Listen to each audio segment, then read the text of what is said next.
Hello everybody, how are you doing today? Today I'm going to show you how to create a mod in Minecraft using mcreator. So first off, go to mcreator.net and it looks like this, and then you can click download. After that, you can go to the official mcreator app. This is basically what it looks like, and after that you click new workspace.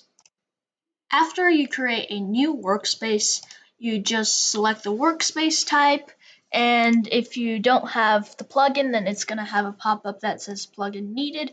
There is Minecraft Java Edition mods and Minecraft Bedrock Edition, which is add-on, and there's also a data pack. So you can create a Minecraft add-on or Minecraft Java Edition mod. I'm just going to create a Minecraft add-on. Okay, so here we have the test add-on, and it's setting up Gradle, and after that you can select whichever type of thing that you want to add. In Java Edition there's more options and there's also some other options, and it's basically self-explanatory once you get here. After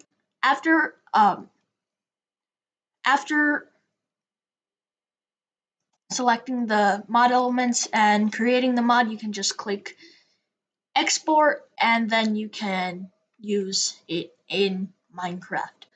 Alright, thanks for watching. Bye.